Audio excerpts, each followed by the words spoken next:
우리는 지난 시간 사사기를 시작했습니다. 그래서 사사기 시작하는 가운데 우리는 과도기에서 승리하는 길에 대해서 말씀을 나눴죠. 사사기는 가나안에서 정착한 세대의 이 불신앙적인 모습을 지속적으로 보여주는 책입니다. 사사기 시대의 모든 문제의 근원은 이스라엘 백성이 애굽에서 구원하신 여호와 하나님을 버리고 가나안 땅에 우상을 섬기는 그 죄를 짓는 것에 항상 귀결되게 되는 것이죠. 특히 오늘 본문은 사사기의 그 핵심적인 패턴이 나오고 있습니다. 그래서 그 패턴이라는 것은 이스라엘 백성들이 하나님 앞에서 범죄하죠. 하나님께 징계를 내리십니다. 그 징계가 너무 크기 때문에 하나님 앞에 살려달라고 탄원하게 되죠. 그 탄원에 하나님 응답하셔서 사사를 세우시고 구원해 주십니다. 그러나 또다시 범죄하고 징계받고 탄원받고 구원받는 이런 악순환의 과정을 오늘 말씀 가운데 요약해서 보여줍니다.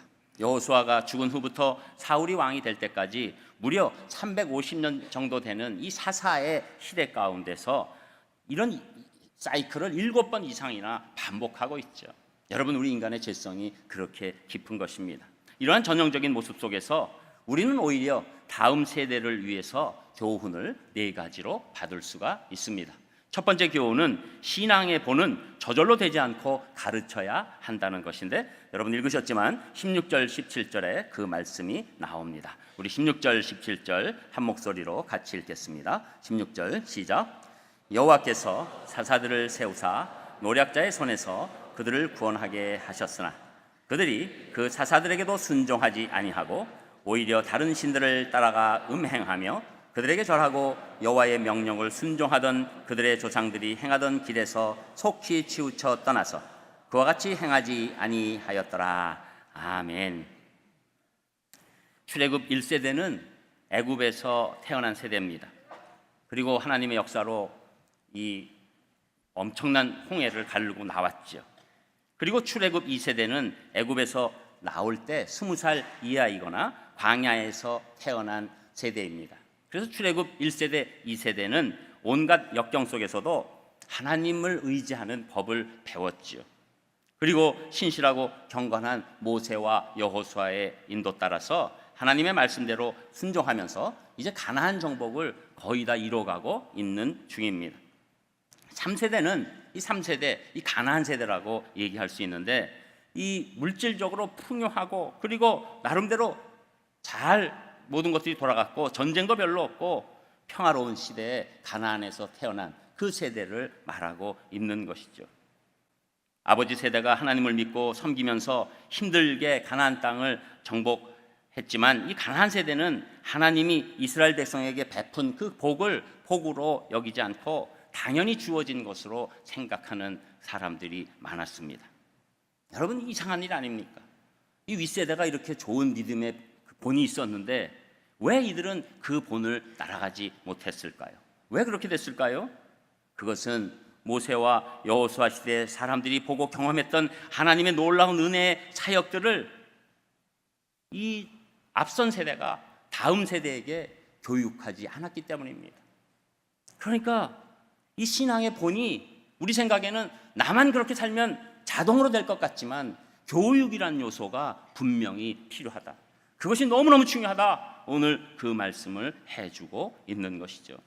다음 세대를 향한 신앙교육이 되지 않으면, 즉 하나님이 누구신가, 하나님이 어떤 분이신가, 하나님이 이스라엘 위해서 행하신 일들이 얼마나 소중한 것인가를 가르쳐주지 않으면 그 결과로 그들은 점점 이 가나안 땅에 있는 모습만을 바라보고 거기에 동화될 뿐만 아니라 큰 영향을 받고 오히려 왜 우리 부모들은 이렇게뿐이 살지 않는가 라면서 불평할 수 있는 안타까운 세대가 될 수 있다는 것이죠.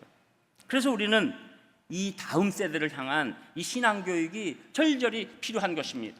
나만 믿으면 자동으로 오겠지, 그런 생각은 너무나도 순진한 것이죠. 내가 다음 세대를 향해서 우리 자녀들을 위해서 또 우리 후세들을 위해서 우리는 철저하게 우리에게 임하신 하나님의 뜻을 전해야 되겠다. 이 강한 마음이 우리에게 있어야 된다는 것입니다. 신앙교육은 선택이 아니라 하나님의 뜻입니다. 그래서 요엘 1장 3절에 보면 너희는 이 일을 너희 자녀에게 말하고 너희 자녀는 자기 자녀에게 말하고 그 자녀는 후세에게 말할 것이니라. 그래서 하나님께서 주신 이 교육이 계속해서 전달돼야 된다, 이렇게 말씀하고 있는데, 결국 이스라엘의 앞선 세대는 후세들에게 영적으로 가르쳐주지 못한 것이죠. 그러니 이 오늘 본문 앞서 보면 결국 이들이 이방신에게 마음을 뺏겨서 바알을 섬기고 아스다롯을 섬기는 안타까운 이 불경을 범하고 말았던 것입니다. 그래서 불과 한 세대가 지나기 전에 아버지 세대가 가졌던 신앙에서 그들이 떠나버리고 주변의 영향을 받고 늘 실족하면서 앞선 세대의 가슴을 아프게 할 뿐만 아니라 특히 하나님의 마음을 아프게 했다는 것이죠. 저는 오늘 예배 가운데 이 말씀을 들으신 우리 성도님들, 다음 세대가 자동으로 신앙을 가질 것이라고 생각하지 마시고 우리 교회와 가정이 다음 세대 신앙 교육을 최선을 다해서 해야 되겠다 하시는 결심이 먼저 있으시기를 주님의 이름으로 축복합니다. 두 번째로, 이 다음 세대를 위한 교훈은, 구원은 하나님만이 주실 수 있다, 이것을 우리가 다음 세대에게 가르쳐 줘야 된다는 것이죠. 그 말씀이 18절, 19절에 나옵니다. 우리 두 절도 또 같이 읽겠습니다. 18절 시작. 여호와께서 그들을 위하여 사사들을 세우실 때에는 그 사사와 함께 하셨고 그 사사가 사는 날 동안에는 여호와께서 그들을 대적의 손에서 구원하셨으니 이는 그들이 대적에서 압박과 괴롭게 함을 받아 슬피 부르짖음으로 여호와께서 뜻을 돌이키셨음 이거늘. 그 사사가 죽은 후에는 그들이 돌이켜 그들의 조상들보다 더욱 타락하여 다른 신들을 따라 섬기며 그들에게 절하고 그들의 행위와 패역한 길을 그치지 아니하였으므로. 아멘. 여러분, 오늘 이 이스라엘의 가나안 세대를 보면 우상을 섬기고 어려워지니까 사사들을 세워주시는 거예요. 이 사사가 세워질 때는 그냥 하나님 그 안에서 이렇게 쫓는 듯 하다가 또 이 사사가 힘이 약해지거나 죽게 되면 또다시 돌이켜서 자기 믿음의 선진들보다 더욱더 타락하고 그리고 다른 신들을 따라 섬기고 그들에게 절하고 패역한 길을 그치지 아니했다, 이렇게 말씀하고 있습니다. 여러분, 사실은 이 이스라엘 백성들은 그렇게 할 수 없는 백성이에요. 왜냐하면 결정적인 하나님께서 놀라운 구원을 베푸신 것이 이 앞세대에서 큰 증거로 나타납니다. 가장 큰 증거가 무엇입니까? 출애굽 사건이죠. 홍해가 어떻게 갈라집니까? 바다가 어떻게 갈라져요? 유행가에서 바다가 육지라면 뭐 이런 거 있을지 몰라도 절대로 바다가 갈라질 수 없습니다. 이게 좀 오래된 유행가 얘기하니까 전혀 반응이 없으시네요. 조미미 씨가 부른 거예요. 아시는 분은 압니다. 그런데 여러분, 절대로 바다가 어떻게 갈라집니까? 바다가 그 안에 육지가 돼서 이 모든 군인들이 어떻게 쫙 갈 수 있는 길이 열립니까? 하나님이 열어주셨죠. 엄청난 구원입니다. 또 시내산에서 하나님께서 직접 나타나셔서 말씀으로 십계명 언약을 돌판에 쓰게 하시는 놀라운 역사로 내가 너희의 하나님이다. 이스라엘 백성의 앞선 세대를 통해서는 하나님께서 세상과 우주를 다스리시는 만왕의 왕이시다, 구원의 주님이시다, 구원은 오직 하나님으로부터 온다, 이것을 뼈저리게 느낀 사람들이에요. 그런데 왜 여기 와서 이 다음 세대들, 가나안 세대들은 그것이 그렇게 느껴지지 않습니까? 이 가나안 세대들은 사사 있을 때 잠깐 구원 얻으면 이제 이 어려움이 끝났고 또 그 다음에는 또 다시 그래도 저쪽에서 잘 나가는 것 같은데 저쪽 지금 가나안에 있는 문화와 여러 가지 힘들이나 여러 가지 그 군사적인 여러 가지 발전들을 바라보면서 저쪽이 더 큰 것 같은데 라면서 또 휘둘리는 거예요. 그러니까 이것은 무엇을 얘기합니까? 하나님만이 구원의 절대자라는 것에 대한 인식이 없어요. 이들은 잠시 구원이라는 뜻이 잠깐 내 어려움에서 극복하는 일인 줄 압니다. 여러분, 이것이 잘못된 생각을 갖게 한 그 과정이 된 거죠. 믿음의 선진들이 구원은 그 정도가 아니다, 구원은 우리 모든 것에서 가장 큰 것이다, 이것을 믿게 하는 것입니다. 그런데 물론 본인들이 안 믿으면 전할 수가 없죠. 그래서 1차적으로 우리도 구원이 이 땅의 어떤 것보다도 가장 큰 일이다, 이것을 믿어야 한다는 겁니다. 여러분, 이 구원이 다른 신들도 줄 수 있다고 생각할 때 그때 이 믿음이 무너지기 시작하는 거예요. 여러분, 왜 우리가 가장 큰 우상, 돈과 권력에 의해서 움직입니까? 거기에 큰 선물이 있기 때문에 그렇게 움직이죠. 자본주의 시대에 돈이 줄 수 있는 선물이 얼마나 많이 있습니까? 지금도 우리 마음 가운데 내가 지금 얼마만 있으면 이 문제 다 해결된다, 내가 누구에게 부탁해 했는데 이것을 통해서 이 일이 해결되면 모든 문제가 해결된다. 돈과 권력이 가장 큰 우상으로 내 궁극적으로 어떤 어려움도 구원해낼 수 있는 놀라운 힘이 거기에 있다. 이렇게 생각하는 것을 믿음의 선진들이 깨뜨려야 된다는 겁니다. 여러분, 구원이 주시는 선물은 이 땅에서 줄 수 있는 것으로 끝나지 않습니다. 영원한 생명 가운데서 우리에게 가장 큰 것을 주시는 것이 구원이다. 이것을 먼저 믿고 우리 자녀들에게 전달해야 하는 것입니다. 여러분, 왜 우리가 이것을 전달하지 못합니까? 그것은 나도 이 구원이 얼마나 크고 소중한 것인지 몰라요. 내가 사단의 손에서 하나님의 사람이 된다는 것이 얼마나 큰 의미인지 내 마음 깊은 곳에 깨닫지 않는 것입니다. 내가 거기에 확증이 없는 거예요. 내가 지금 있는 다른 우상을 섬기면 내가 그것이 오히려 구원이다. 내가 지금 이 문제만 해결되면 그것이 구원이다. 내 이 병에서만 낫게 되면 그것이 구원이다. 내가 원하는 위치에 가게 되면 그것이 구원이다. 내 자녀가 어디에 들어가면 그것이 구원이다. 구원을 그렇게 협소하게 만들어 놓고 내가 그 구원을 주고 있는 그 돈과 권력과 우상의 세력에서 만족하고자 하는 인생, 그 인생이 돼서는 안 된다.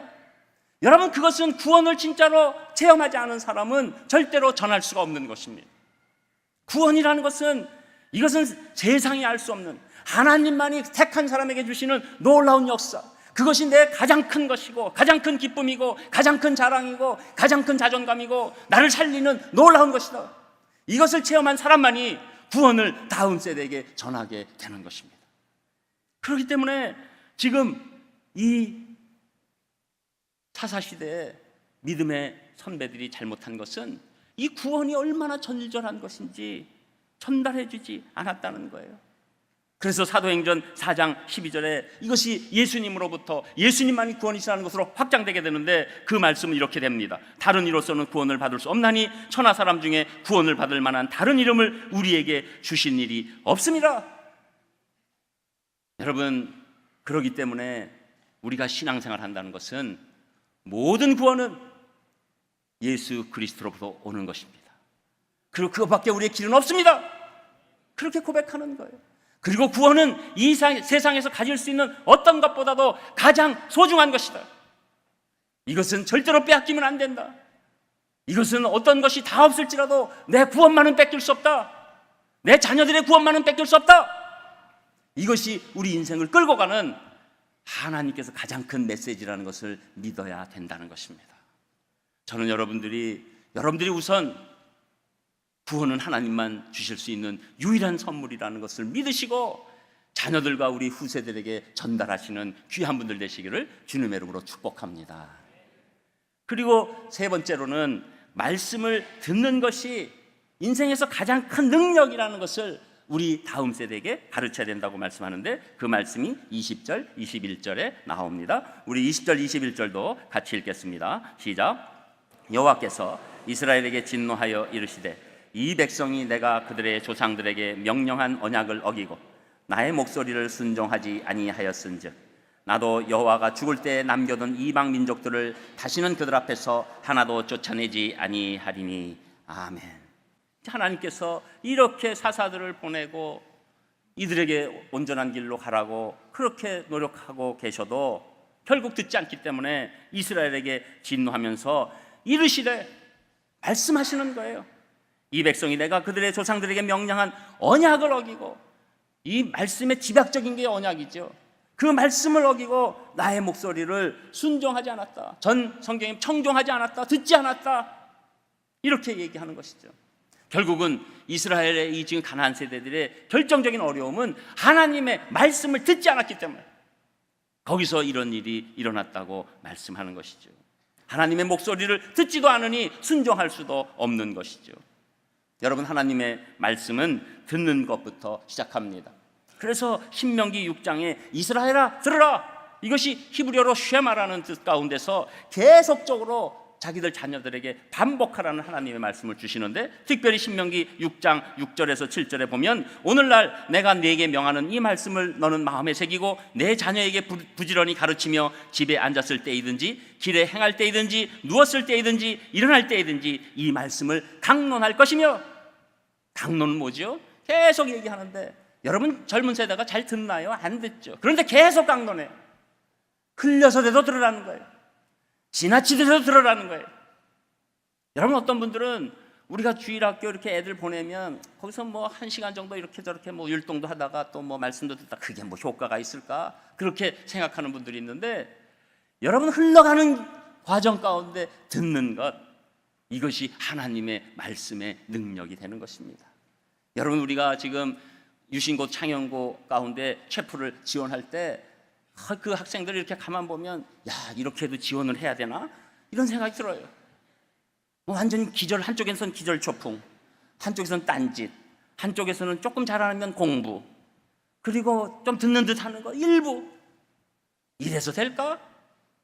그러나 계속 하나님의 말씀이 흘러갈 때, 그때 자기도 모르게 어느 인생에서 하나님 말씀의 힘을 얻게 되는 것입니다.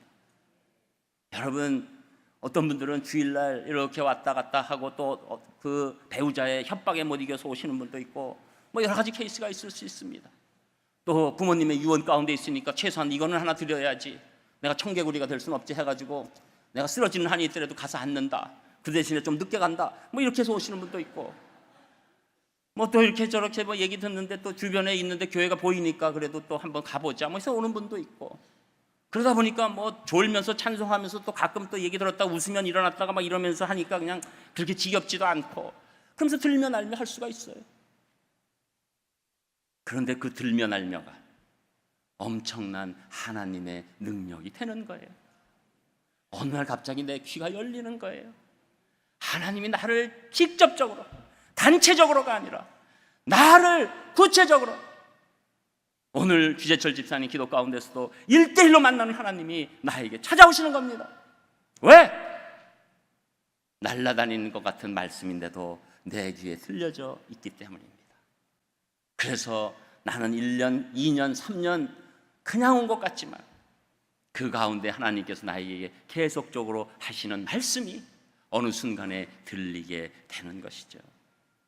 그래서 여러분, 이것이 우리 다음 세대의 능력이 되는 거예요. 여러분이 우리 한번 생각해 보세요. 지금 내 자녀에게 지금 능력이 무엇일까? 지금 제가 이렇게 들으니까 그냥 시험 문제 답하듯이 그냥 말씀 이렇게 하면은 참 안타깝죠. 그러나 여러분이 속으로 한번 생각해 보세요. 내 자녀에게 지금 내가 줄 수 있는 능력이 뭘까? 뭐 그러니까 흔히 하는 얘기 있잖아요. 아빠의 무관심, 엄마의 정보력, 할아버지의 재력, 그런 게 능력이다 살아보니까 뭐니 뭐니 해도 돈이고 뭐니 뭐니 해도 백이다. 그렇지 않습니다. 여러분, 우리가 그것 때문에 우리 아이들에게 가장 좋은 대학 보내려고, 전 좋은 대학 가는 거를 절대 반대하지 않아요. 가야죠, 갈 수 있으면. 좋은 직장 가는 거 반대하지 않습니다. 가야죠, 갈 수 있으면. 그러나 가면 뭐합니까? 그 안에서 능력을 발휘하지 못하는 사람이 돼버렸는데, 여러분, 하나님께서 말씀으로 능력을 준 다음 세대는 장소가 아니라 하나님의 권능이 어떤 장소에도 임하게 되는 놀라운 사람이 되는 줄 믿습니다. 여러분, 우리가 원하는 장소에 가서 능력을 발휘하지 못하고 쓰러지고 나면 그 장소는 말할 수 없는 큰 상처로 바뀝니다.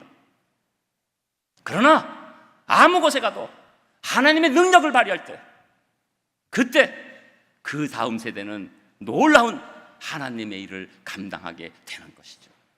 저는 여러분들이 이 능력에 대한 패러다임을 완전히 바꾸셨으면 좋겠습니다. 이 세상에서 가장 큰 능력은 하나님이 주시는 말씀의 능력이다. 그 말씀은 들음에서부터 난다.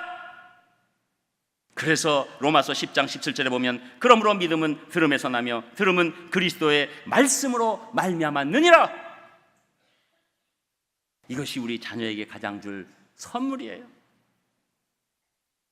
가나안 세대는 하나님의 말씀을 듣지도 않고, 그러니 순종도 안 하고, 그러니 가나안 민족을 내쫓을 수가 없었어요.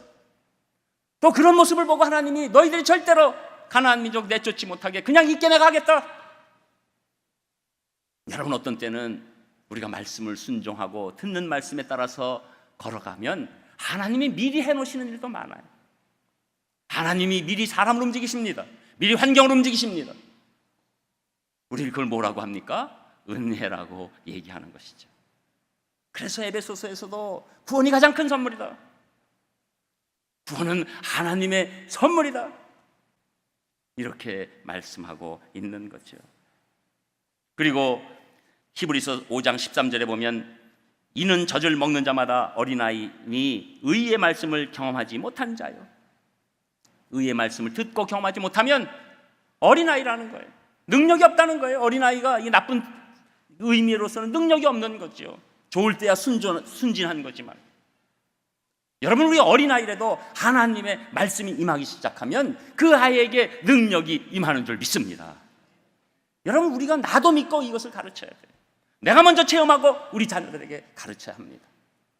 그래서 믿음의 사람들은 내가 세상에서 원하는 장소나 위치나 상황을 쫓아가는 것이 아니라 하나님께서 주신 말씀을 가지고 어디든지 가는 거예요.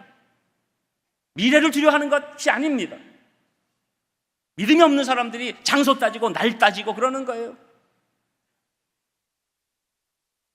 이 날짜 잘못하면 이게 뭐가 앞뒤가 쉬워서 못 간다.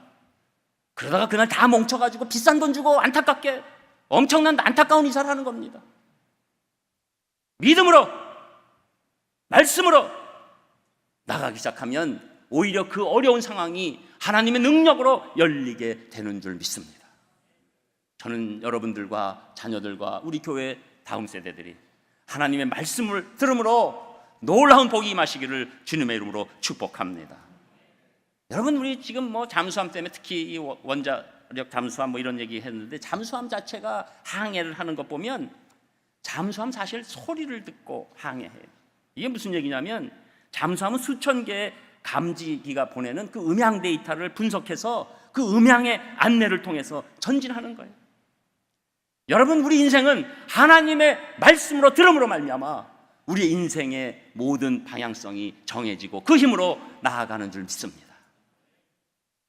그래서 하나님께서는 우리가 항상 하나님 말씀 듣는 가운데서 능력이 임하시기를 원하시는 거죠.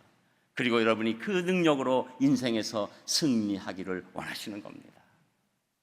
그리고 끝으로 다음 세대에게 우리가 꼭 가르쳐야 될 것은 영적 시험에 통과해야 한다. 그것을 가르쳐야 한다는 것이죠. 그 말씀이 22절, 23절에 나옵니다. 우리 또 2절 같이 읽겠습니다. 시작. 이는 이스라엘이 그들의 조상들이 지킨 것 같이 나 여호와의 도를 지켜 행하나 아니하나 그들을 시험하려 함이라 하시니라. 여호와께서 그 이방 민족들을 머물러 두사 그들을 속히 쫓아내지 아니하셨으며 여호와의 손에 넘겨주지 아니하셨더라. 아멘. 자, 이제 하나님께서는 이 시험을 하신다는 거예요.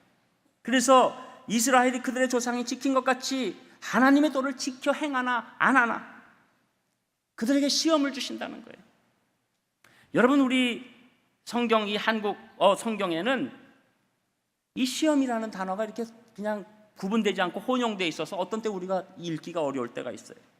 그런데 이 영어 성경이나 다른 성경에 보면 이 시험이라는 단어가 딱 분리되어 있습니다. 영어로 하면 테스트라는 단어가 하나 있고 또 하나 유혹이라는 템프테이션이라는 단어가 분리되어 있어요. 그래서 테스트는 당연히 우리가 학교에서 보는 시험 같은 그런 시험이죠. 그래서 하나님께서 주시는 시험이라는 단어 가운데 하나님께서 주시는 것은 이 테스트라는 단어밖에 없어요. 템프테이션, 유혹은 누가 주는 겁니까? 사단이 주는 거예요. 그래서 어떤 분들 성경 읽다가 이거 뭐지? 이러는 분들이 있는데 꼭 아셔야 돼요. 하나님이 주시는 것은 테스트밖에 없어요. 사단은 계속해서 유혹을 주는 시험을 우리에게 주는 것입니다. 템프테이션, 유혹은 마귀로부터 오는 것이요, 테스트는 하나님으로부터 오는 것인데 오늘 여기서 나오는 시험은 하나님이 주시는 거예요. 하나님이 주시는 놀라운, 언제나 우리를 교육하시고 우리를 승리하게 하시고 아름답게 만드시고 건설적으로 하시는 그 놀라운 시험입니다. 그러나 사단이 주는 유혹의 템프테이션은 파괴예요. 우리를 망하게 하는 거예요. 지옥 백성으로 가게 하는 겁니다. 그래서 제일 혼동하기 쉬운 게 야고보서 1장 13절에 보면 하나님은 친히 아무도 시험하지 않으신다. 이것은 하나님은 아무도 유혹하지 않으신다는 거예요. 하나님이 시험 안 하시는데 딴 데 보면 또 시험도 많이 주시는데, 이렇게 생각하시면 안 됩니다. 하나님은 유혹하지 아니하십니다. 그러나 우리에게 인생에서 테스트하십니다. 여러분, 학교에서 선생님들이 시험을 보게 하죠. 배우는 입장에서 시험 보는 거 좋아할 사람이 누가 있습니까? 다 시험 싫어해요. 학생들에게 또 물어보세요. 우리 자녀들에게 물어보세요. 얼마나 싫어하는지 어른된 분들이 지금 굉장히 좋으신 것 같습니다. 저는 학교에서 이제 시험 안 보게 돼서 너무 좋아요. 이런 분도 있어요. 얼마나 시험이 싫으면. 근데 시험 보고 나면 어떻게 됩니까? 내가 뭐가 부족한지, 내가 뭐를 더 공부해야 되는지, 내 현재 수준이 어떤지 알게 되죠. 그리고 좋은 선생님은 잘 가르치실 뿐만 아니라 좋은 문제를 출제하는 선생님이 정말로 좋은 선생님이에요. 맥을 찔러주는 거예요. 네 인생에서 이게 부족하다. 너는 여기에 잘못하면 중독될 수 있다. 여기에 집착될 수 있다. 여기에 쓰러질 수 있다. 이런 유혹에 넘어질 수 있다. 그 시험 문제를 잘 내는 분이 좋은 선생님이죠. 그래서 우리는 선생님들에게 감사해야 되는 것은 이 시험을 내주시기 때문에 감사해야 돼요. 그렇게 감사하는 분 전 찾아보지 못했지만 어쨌거나 선생님들 억울한 입장입니다. 하나님도 이 부분에 억울하신 거예요. 우리에게 사랑하는 자들에게 시험을 주시는 거예요. 그 시험이 어떤 시험입니까? 세상에서는 다 이렇게 되면 성공한다, 이렇게 되면 잘 살 것 같다, 이렇게 되면 너에게 뭔가 될 것 같다 라고 자꾸 얘기하는데, 그것이 하나님의 뜻과 부딪히는 거예요. 그때 내가 그 시험을 봤을 때, 그 시험지를 댔을 때, 그래도 제가 돈 따라가야죠. 권력 따라가야 되죠. 이래가지고 어디 성공하겠습니까? 하나님 말대로 하면은 이건 끝이에요. 안 통합니다. 옛날엔 몰랐는데. 그 이스라엘 얘기죠. 요새 세상이 얼마나 복잡한데. 그리고 그 시험지에 그냥 엉망진창으로 봐버리면 그 인생이 무너진다는 거예요. 여러분, 오늘 이스라엘에게 하나님께서는 이 시험 문제를 내놓으시고 이걸 통과하길 바라셨던 거예요. 그러나 결국 이 시험지를 무시하고 찢어버리고 우상하게 가서 절하고 사사시대에서만 잠깐 공부하는 척하고 그리고 또 넘어지고, 그렇게 됐을 때 이 인생들이 망가졌다는 겁니다. 여러분, 다음 세대, 여러분, 우리가 해줄 가장 큰 유산은 다른 게 아니에요. 자녀들이 이런 인생에서 시험을 볼 때 이것이 너희에게 주시는 영적 시험이다라는 것을 깨닫게 해주시는 거예요. 또 어떤 때는 사단이 주는 유혹이다, 이런 것을 깨닫게 해주시는 거예요. 이것이 가장 큰 유산이에요. 가르쳐주는 것으로 끝나지 않고 내가 그 시험을 같이 통과하는 겁니다. 같이 통과하는 거예요. 여러분, 많은 수험생들이 엄마에 대한 사랑을 많이 느끼는 게 시험 볼 때 엄마가 같이 있어준 거예요. 여러분, 요사이 우리가 이렇게 해가지고 초등학교도 가르치기 어려운 수준이 됐어요. 괜히 잘못 가르치면 괜히 우리 실력만 뽀록 나니까 너무 깊게 들어가지 마시길 바랍니다. 그런데 언제 자녀들이 힘을 받아요? 수험 공부하는데 엄마가 막 절구를 찌고 막 앉아 있는데, 그런데도 거기서 의자에서 안 떠나고 계속 절구를 찌고 있을 때 말로는 엄마 그러려면 가서 자. 그러는데 그 아이는 그 마음에 말할 수 없는 힘이 오는 거죠. 저는 또 안 하다가 괜히 오늘부터 그렇게 옆에 가서 그러죠. 지금 말씀에 관한 거니까 너무 또 그런 데 집중하지 마세요.